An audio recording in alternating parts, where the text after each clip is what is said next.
یعقوب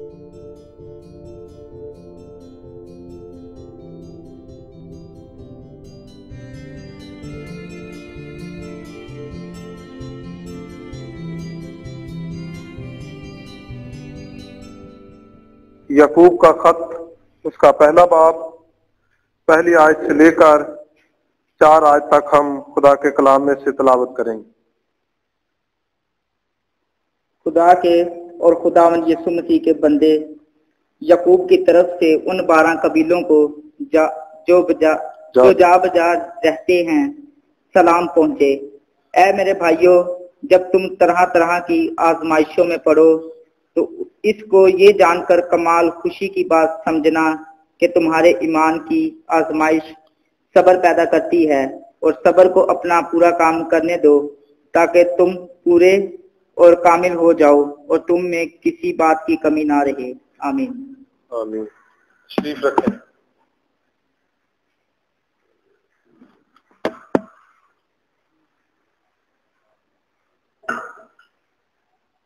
خداوند یسوع مسیح کے جلالی اور بابرکت نام میں آپ سب زندگیوں کی سلامتی ہو۔ امید ہے کہ گزرا ہفتہ ہمارا اچھا گزرا ہوگا، اور آج پھر ہم خدا کے کلام میں سے اپنی تربیت اور اپنی نصیحت کے لیے کچھ لیں گے۔ جس طرح ہمیں جسم کو زندہ رکھنے کے لیے ہر روز جسم کی خوراک کی ضرورت ہوتی ہے، اسی طرح اپنی روح کو تازہ رکھنے کے لیے، روح کو زندہ رکھنے کے لیے ہمیں خدا کے زندگی بخش کلام کی ضرورت ہوتی ہے۔ تو آج پھر ہم خدا کے کلام میں سے کچھ نہ کچھ اپنی روحانی خوراک کے لیے یا روح کی تربیت کے لیے کچھ خدا کے کلام میں سے سیکھیں گے۔ اس سے پہلے کہ ہم خدا کے کلام میں سے کچھ سیکھیں، میں چند باتیں آپ کے سامنے رکھنا چاہتا ہوں۔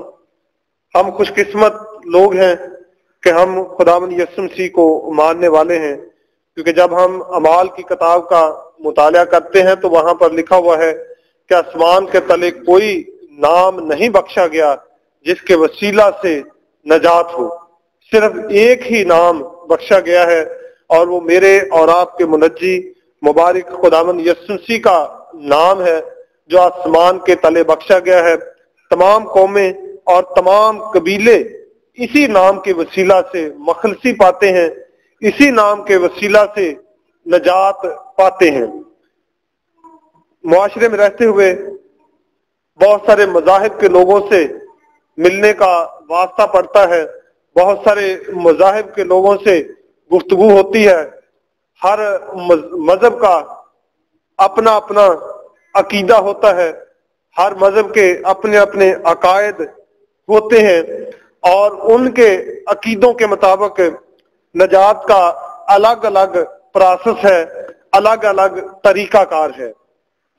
لیکن ایک مسیحی مذہب ایسا ہے جس میں مخلصی کا، نجات کا طریقہ جو ہے بالکل دوسرے مذاہب سے مختلف ہے۔ پچھلے دنوں سننے میں آیا کہ ہندوستان میں ایک آدمی تھا جو نجات پانے کے لیے 10 سال سے ایک پاؤں پر کھڑا ہوا تھا۔ 10 سال سے ایک پاؤں پر کھڑا ہوا ہے، اور اس کا پاؤں بھی دکھایا گیا ٹی وی میں کہ اس کے پاؤں پر زخم بنا ہوا ہے، اس کی جو ایک ٹانگ ہے وہ سوکھ چکی ہے، لیکن گرمی ہو، سردی ہو، بارش ہو، آندھی ہو، طوفان ہو، وہ بیچارہ ایک ٹانگ پر کھڑا ہوا ہے۔ کیوں کھڑا ہے؟ نجات پانے کے لیے۔ پھر کچھ مذاہب کا نجات پانے کا یہ طریقہ کار ہے کہ آگ جلائی جاتی ہے، اور آگ کے جو انگارے ہوتے ہیں ان پر جب وہ چلتے ہیں تو ان کا خیال ہے کہ ہمیں نجات ملتی ہے۔ کچھ مذاہب کے لوگ جو ہیں وہ اپنے جسم کو سوئیوں سے نوچتے ہیں، مختلف طریقوں سے اپنے اس بدن کو دکھ میں ڈالتے ہیں تاکہ کسی نہ کسی طریقے سے نجات ملے۔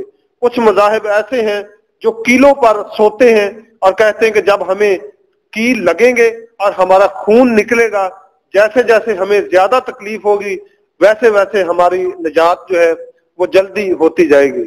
لیکن خدا کا شکر کرتے ہیں کہ ہمارا منجی، ہمارا نجات دینے والا کیا کہتا ہے؟ آج سب تھکے ماندو اور بوجھ سے دبے ہوئے لوگوں، میرے پاس آ جاؤ، میں تم کو آرام دوں گا۔ جو آپ نے اپنا وزن اٹھایا ہوا ہے وہ بھی وہ کہتا ہے کہ آپ مجھے دے دیں، میں آپ کے ساتھ بھی چلوں گا، میں آپ کی حفاظت بھی کروں گا اور آپ کا بوجھ بھی اٹھاؤں گا۔ میں اور آپ اس ایسی شخصیت کو ماننے والے ہیں۔ پھر مبارک یسوع مسیح کا کہنا ہے کہ آپ جیسے بھی ہیں آپ آ جائیں، آپ کی گندی حالت ہے، آپ کی ناپاکی کی حالت ہے، آپ کسی بھی حالت میں ہیں، آپ میرے پاس آ جائیں، میں آپ کو دھو کر پاک اور صاف کر دوں گا، گناہ آپ کے لے لوں گا اور آپ کو پاکیزگی دے دوں گا، فانی زندگی آپ کی لے لوں گا اور آپ کو ہمیشہ کی زندگی دے دوں گا۔ ایسی شخصیت کو ہم ماننے والے ہیں۔ نہ تو ہمیں قربانی کرنی پڑتی ہے، نہ ہمیں آگ پر چلنا پڑتا ہے، نہ ہمیں 10 سال ایک پاؤں پر کھڑے ہونا پڑتا ہے، نہ ہی ہمیں اپنے بدن کو کیل لگانے پڑتے ہیں، نہ ہی ہمیں اور کوئی قربانی دینی پڑتی ہے۔ صرف کیا دینا پڑتا ہے؟ صرف ایک دل ہی ہے، اور وہ بھی گندا اور ناپاک دل ہے۔ خداوند نے کہا کہ اپنا گندا اور ناپاک دل مجھے دے دے، میں دھو کر اسے پاک اور صاف کر لوں گا، میں اسے اپنے معیار کے مطابق ڈھال لوں گا، میں اسے اپنے معیار کے مطابق بنا لوں گا۔ صرف کرنا یہ ہے کہ ہم نے اپنا آپ اس کے سپرد کرنا ہے، کسی طرح کی کوئی قربانی دینے کی ضرورت نہیں، کسی طرح کا کوئی بچڑا یا بکرا یا کوئی اور چیز دینے کی ضرورت نہیں، صرف اپنا آپ دینے کی ضرورت ہے۔ اور خدا کے زندگی بخش کلام میں لکھا ہوا ہے کہ ہمارا سردار کاہن ایسا نہیں جو ہماری کمزوریوں میں ہمارا ہمدرد نہ ہو، بلکہ وہ ہر بات میں ہماری ہی طرح آزمایا گیا تو بھی بے گناہ رہا، اور اب وہ ان کی مدد کرتا ہے جو آزمائشوں میں گرتے ہیں۔ اب وہ ان کی مدد کرتا ہے جو آزمائشوں میں گرتے ہیں۔ پس آؤ ہم فضل کے تخت کے پاس دلیری سے چلیں اور وہ فضل اور وہ رحم حاصل کریں جو ضرورت کے وقت ہمارے کام آتا ہے۔ تو خدا کا شکر کرتے ہیں۔ یہ تو خداوند یسوع مسیح کی تعریف کے لیے چند کلمات تھے۔ اب ہم اپنے میسج کی طرف آتے ہیں۔ خدا کے کلام میں سے جو آپ کے سامنے تلاوت کیا گیا، یعقوب کا خط، اس کا پہلا باب، پہلی 4 آیات تلاوت کی گئی ہیں۔ پہلی آیت میں لکھا ہے کہ خدا کے اور خداوند یسوع مسیح کے بندہ یعقوب کی طرف سے ان 12 قبیلوں کے نام جو جا بجا رہتے ہیں سلام پہنچے۔ آپ جانتے ہیں کہ یہ خط لکھنے والا جو مصنف ہے یہ یعقوب ہے، خدا کا بندہ یعنی خداوند یسوع مسیح کا جو شاگرد ہے وہ یعقوب ہے، جو 12 قبیلوں کو خط لکھتا ہے اور کیا کہتا ہے کہ میں خدا کا اور خداوند یسوع مسیح کا بندہ ہوں۔ بندے سے مراد نوکر ہے، خادم ہے، یعنی میں خدا کا اور خداوند یسوع مسیح کا خادم ہوتے ہوئے ان 12 قبیلوں کو جو جا بجا رہتے ہیں ان کو خط بھی لکھتا ہوں اور ان کو سلام بھی کہتا ہوں۔ اور پھر آگے دوسری آیت میں وہ بیان کرتا ہے، آئے میرے بھائیوں، جب تم طرح طرح کی آزمائشوں میں پڑو تو اس کو کمال خوشی کی بات جان کر یہ سمجھنا کہ تمہارے ایمان کی آزمائش صبر پیدا کرتی ہے۔ چند لمحوں کے لیے ایک لفظ ہے، اس پر ہم غور کریں گے، آزمائش۔ جب ہم بشریت میں زندگی گزارتے ہیں تو مختلف طریقوں سے انسان آزمایا جاتا ہے۔ 3 قسم کی آزمائش ہوتی ہے میرے مطالعہ کے مطابق۔ ایک تو ایمان کی آزمائش ہوتی ہے، دوسرے نمبر پر خود ساختہ آزمائش ہوتی ہے، اور تیسرے نمبر پر بدی کی آزمائش ہوتی ہے۔ جب ہم اسی خط کو پڑھتے ہیں، یعقوب کے خط کے پہلے باب کو، اور اس کی 12 آیت سے لے کر 15 آیت تک جب پڑھتے ہیں تو خدا کے کلام میں لکھا ہے کہ مبارک وہ شخص ہے جو آزمائش کی برداشت کرتا ہے، کیونکہ جب مقبول ٹھہرے تو زندگی کا وہ تاج حاصل کرے گا جس کا خداوند نے اپنے محبت کرنے والوں سے وعدہ کیا ہے۔ جب کوئی آزمایا جائے تو یہ نہ کہے کہ میری آزمائش خدا کی طرف سے ہوتی ہے، کیونکہ نہ تو خدا بدی سے آزمایا جا سکتا ہے اور نہ وہ کسی کو آزماتا ہے۔ ہاں، ہر شخص اپنی ہی خواہشوں میں کھنچ کر اور پھنس کر آزمایا جاتا ہے، پھر خواہش حاملہ ہو کر گناہ کو جنتی ہے، اور جب گناہ بڑھ چکا تو موت پیدا کرتا ہے۔ جب گناہ بڑھ چکتا ہے تو موت پیدا کرتا ہے۔ 3 قسم کی آزمائشیں میں نے آپ کو بتائیں، ایمان کی آزمائش، خود ساختہ آزمائش اور بدی کی آزمائش۔ ایمان کی جو آزمائش ہوتی ہے وہ خدا کی طرف سے ہوتی ہے، کیونکہ خدا کے کلام میں پیدائش کی کتاب اس کا 22واں باب اور اس کی پہلی آیت پڑھتے ہیں تو لکھا ہوا ہے کہ پھر ان باتوں کے بعد یوں ہوا کہ خدا نے ابراہیم کو آزمایا، ابراہیم کو آزمایا۔ اور ایمان کی آزمائش یہ ہوتی ہے کہ آپ اپنا حق جو رکھتے ہیں اس حق کے بارے میں آپ کا امتحان لیا جائے۔ حق کے بارے میں ٹیسٹ لیا جائے، اگر آپ اس حق کے ٹیسٹ میں، اگر آپ اس سچائی کے ٹیسٹ میں پاس ہو جاتے ہیں تو یہ ایمان کی آزمائش ہے۔ جس طرح بیٹے سے محبت کرنا غیر شرعی کام نہیں تھا، بیٹے سے محبت کرنا غیر شرعی کام نہیں تھا۔ آپ جانتے ہیں کہ موسیٰ کی شریعت جو ہے وہ ہمیں بدی کی آزمائش سے روکتی ہے، اور جو مسیح کی شریعت ہے وہ ایمان کی آزمائش کے بارے میں ہمیں سکھاتی ہے۔ جس طرح چوری کرنا جو ہے یہ کون سی آزمائش ہے؟ یہ بدی کی آزمائش ہے، اور اگر کسی کو کھانے سے کوئی چیز منع کر دیا جائے تو وہ کون سی اس کی آزمائش ہوگی؟ یہ ایمان کی آزمائش ہوگی۔ جس طرح اکن بن کرمی، آپ نے خدا کے کلام میں سے پڑھا ہوگا یشوع کی کتاب میں، کہ اکن بن کرمی ایک آزمائش میں پڑا اور اس آزمائش میں اس کی جان جاتی رہی، لیکن وہ اس کی کون سی آزمائش تھی؟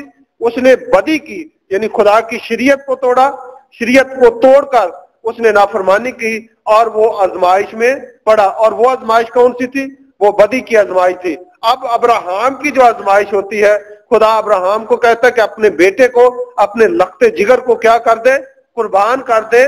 تو وہ آزمائش جو تھی وہ امان کی آزمائش تھی۔ اس کے بعد ایک اور آزمائش جس کا میں نے آپ کے سامنے ذکر کیا، خود ساختہ آزمائش۔ یہ نہ تو ایمان کی ہوتی ہے اور نہ بدی کی ہوتی ہے، بلکہ یہ انسان نے خود پیدا کی ہوتی ہے، اپنی انا کو اور اپنی خودی کو تسکین دینے کے لیے یہ آزمائش پیدا ہوتی ہے۔ مثال کے طور پر اکثر ایسے ہوتا ہے کہ جب کوئی کسی کے گھر میں پروگرام ہوتا ہے، جب یہ شادی کا ہوتا ہے یا کوئی اور طرح کا پروگرام ہوتا ہے، تو کسی شخص کو کہا جاتا ہے کہ یہ ہمارا بڑا ہے۔ جب کسی کا کچھ نقصان کرانا ہو یا کسی کا کچھ خرچہ کرانا ہو تو دوسرے لفظوں میں اس کو کہتے ہیں کہ کسی کو تڑانا یا کسی کو اونچا کرنے کے لیے، اس کا خرچہ کرانے کے لیے اس کے لیے کچھ لفظ استعمال کیے جاتے ہیں۔ اور ایسی جب آزمائش میں انسان پڑتا ہے تو وہ اس کو خود ساختہ آزمائش کہتے ہیں۔ شادی بیاہ پر اکثر یہ ہوتا ہے کہ اگر کسی نے شادی کی ہے اور اس نے 10 دیگیں پکا کر روٹی کا بندوبست کیا ہے، دوسرے شخص نے یہ کہنا ہے کہ اس نے 10 پکائی، میں نے 15 دیگیں پکانی، تاکہ پتہ چلے کہ فلاں جو شخص ہے یہ کھاتا پیتا آدمی ہے، فلاں شخص جو ہے یہ اچھا آدمی ہے، فلاں شخص جو ہے یہ امیر آدمی ہے۔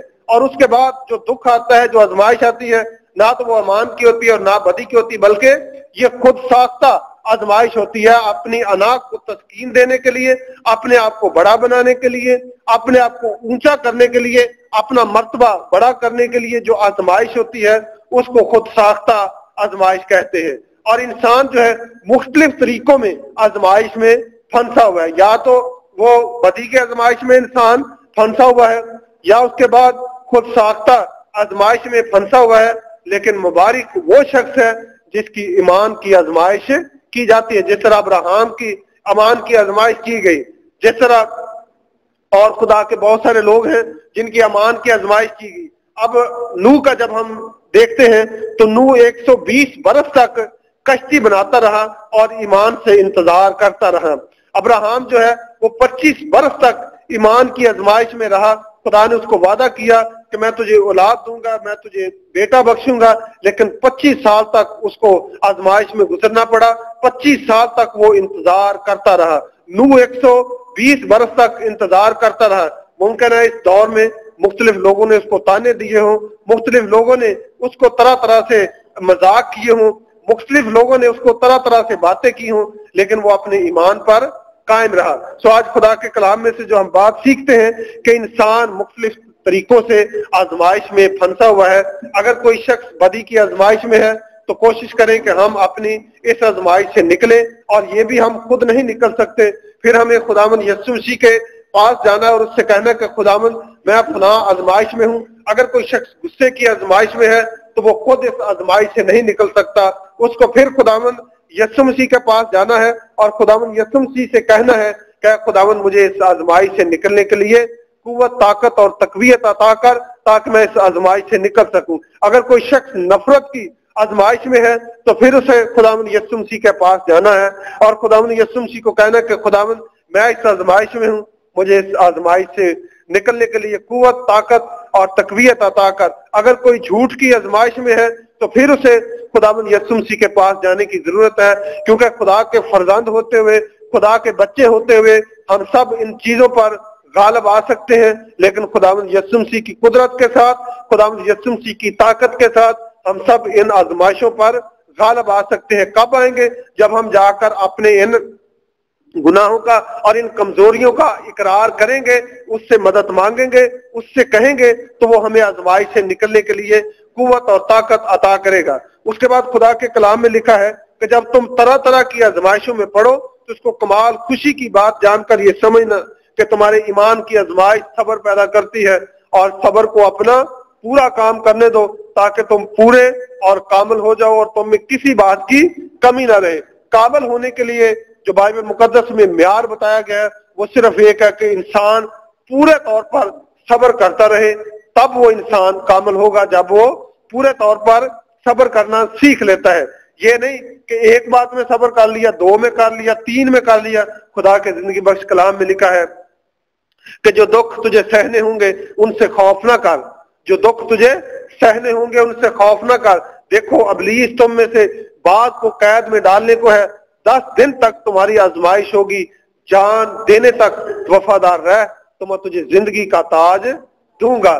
جان دینے تک وفادار رہ تو میں تجھے زندگی کا تاج دوں گا۔ جب کوئی شخص 1 سال تیاری کرتا ہے پیپروں کی تو سال کے اینڈ پر جا کر اس کا کیا ہوتا ہے؟ امتحان ہوتا ہے، اس کا ٹیسٹ ہوتا ہے، اور جب وہ پاس ہو جاتا ہے تو پھر اس کو اگلی کلاس میں کر دیا جاتا ہے۔ اسی طرح جب ہم مسیحیت میں قدم رکھتے ہیں تو مختلف طریقوں سے ہمیں آزمایا جاتا ہے، مختلف طریقوں سے ہمارا ٹیسٹ کیا جاتا ہے، مختلف طریقوں سے خدا ہمیں چیک کرتا ہے۔ آپ کو پتا ہے کہ خدا کا بندہ ایوب، خدا نے جب اس کا ٹیسٹ لیا تو اس کو کس کے ہاتھ میں دے دیا؟ اس کو شیطان کے ہاتھ میں دے دیا، اور 2 دفعہ، ایک دفعہ تو اس کے بچے اور اس کا مال و دولت ابلیس کے ہاتھ میں، شیطان کے ہاتھ میں کر دیا گیا تاکہ اس کا ٹیسٹ لیا جائے، تاکہ اس کی آزمائش کی جائے۔ اس کے بعد کیا ہوتا ہے؟ پھر اس کے بعد اس کی جان خدا نے محفوظ کر لی اور اس کا بدن جو ہے آزمائش کے لیے، ٹیسٹ کے لیے ابلیس کے حوالے کر دیا۔ تو ایوب کی بیوی آ کر کہتی ہے کہ خدا کی تکفیر کر اور مر جا، اب بھی تو اپنی راستی پر قائم ہے۔ لیکن خدا کے بندے نے جواب دیا، کیا خدا کے ہاں سے ہم سکھ پائیں اور دکھ نہ پائیں؟ جو خدا ہمیں سب چیزیں افراد سے دیتا ہے، جو خدا ہماری نجات کا بندوبست کرتا ہے، جو خدا ہمارے گناہوں کو دھو کر پاک اور صاف کرتا ہے، کیا جب وہ ہمارا ٹیسٹ لے، کیا جب وہ ہماری آزمائش کرے تو کیا ہمیں آزمائش میں ثابت قدم نہیں رہنا چاہیے؟ اور جب ہم آزمائش میں ثابت قدم رہتے ہیں تو خدا کے کلام میں لکھا ہے تب وہ ہمیں کیا دے گا؟ زندگی کا تاج دے گا۔ زندگی کا تاج حاصل کرنے کے لیے آزمائش میں بڑبڑانا نہیں، آزمائش میں بدتمیزی نہیں کرنی، آزمائش میں گھبرانا نہیں، بلکہ لکھا ہوا ہے خدا کے کلام میں کہ صادق شیر ببر کی مانند دلیر ہوتا ہے۔ ہم دلیری کے ساتھ ساری آزمائشوں کو برداشت کریں۔ بے شک بعض اوقات ہمیں گھر سے تانے ملیں گے، گھر سے ہماری بےعزتی ہوگی، باہر سے ہماری بےعزتی ہوگی، اور کلیسیا سے ہماری بےعزتی ہوگی، غیر قوموں سے ہماری بےعزتی ہوگی۔ اور خدا کے کلام میں لکھا ہے کہ جب ہرے درخت کے ساتھ ایسا سلوک کیا جاتا ہے تو سوکھے درخت کے ساتھ کیوں ایسا سلوک نہ کیا جائے؟ لیکن ساری باتوں میں ہم نے کیا کرنا ہے؟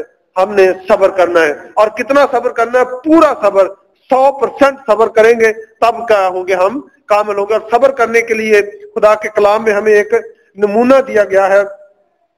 جب ہم خدا کے کلام میں سے عبرانیوں کا خط اس کا 12واں باب اور اس کی 2 آیت پڑھتے ہیں تو خدا کے کلام میں لکھا ہے، اور ایمان کے بانی اور کامل کرنے والے یسوع کو تکتے رہیں، جس نے اس خوشی کے لیے جو اس کی نظروں کے سامنے تھی شرمندگی کی پرواہ نہ کر کے صلیب کا دکھ سہا اور خدا کے تخت کی دائنی طرف جا بیٹھا۔ پس اس پر غور کرو۔ کس پر؟ خداوند یسوع مسیح پر غور کرو، جس نے اپنے حق میں برائی کرنے والے گناہ گاروں کی اس قدر مخالفت کی برداشت کی تاکہ تم بے دل ہو کر ہمت نہ ہارو۔ تم نے گناہ سے لڑنے میں اب تک ایسا مقابلہ نہیں کیا جس میں خون بہایا ہو۔ خداوند یسوع مسیح نے گناہ میں لڑنے سے مقابلہ کیا، انہوں نے خون بہایا۔ پترس نے، پالوس نے، یعقوب نے اور شاگردوں نے گناہ میں لڑنے سے ایسا مقابلہ کیا، ان کا خون بہایا گیا، کسی کو الٹا صلیب پر لٹکایا گیا، کسی کی گردن قلم کی گئی، کسی کے پیٹ میں خنجر مار دیا گیا، مختلف طریقوں سے سنگسار کیا گیا، قتل کیا گیا، آرے سے خدا کے لوگ چیرے گئے۔ انہوں نے گناہ سے لڑنے میں ایسا مقابلہ کیا ہے۔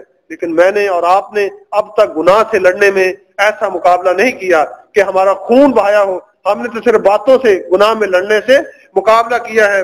خدا کا کلام یہ سکھاتا ہے کہ اگر ہمارے اوپر کوئی دکھ آ جاتا ہے, اگر کوئی ہمارے اوپر آزمائش آ جاتی ہے, اگر ہمارے اوپر کوئی مشکل آ جاتی ہے, تو اس مشکل میں اور اس مصیبت میں صبر کا دامن نہ چھوڑے, بلکہ صبر کے ساتھ ساری باتوں کو ڈیل کریں. اور آپ جانتے ہیں کمزور آدمی جو ہوتا ہے وہ جھگڑا کرتا ہے, کمزور آدمی جو ہوتا ہے وہ لڑائی کرتا ہے, کمزور آدمی جو ہوتا ہے وہ بدتمیزی کرتا ہے, کمزور آدمی جو ہوتا ہے وہ گالی دیتا ہے. لیکن جو طاقتور آدمی ہوتا ہے نہ تو وہ گالی دیتا ہے, نہ وہ ہاتھا پائی کرتا ہے, اور نہ وہ بدتمیزی کرتا ہے, بلکہ وہ دلیل کے ساتھ گفتگو کرتا ہے. فقیوں اور فریسیوں نے خداوند یسوع مسیح کو کیوں قتل کرنے کا منصوبہ بنایا؟ کہ وہ خداوند یسوع مسیح کی باتوں کا جواب نہیں دے پاتے تھے, اس لیے انہوں نے کہا کہ اس کو ختم کر دیں, اس کی باتوں کا تو جواب ہم دے نہیں سکتے, اس لیے لہذا اسی کو ختم کر دیتے ہیں.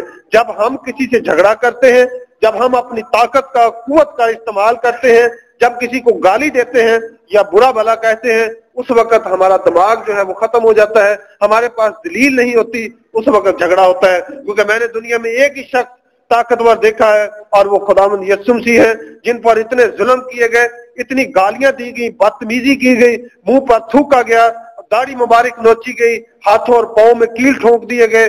12 تمن سے بھی زیادہ فرشتے آپ کے اختیار میں تھے, لیکن آپ نے صبر کا دامن نہیں چھوڑا, بلکہ آخر تک ایسے خاموش رہے جس طرح برہ جسے ذبح کرنے کو لے جاتے ہیں, اور جس طرح بھیڑ اپنے بال کترنے والوں کے سامنے بے زبان رہتی ہے, اسی طرح آپ خاموش رہے. اور سلیپ پر کیا کہا؟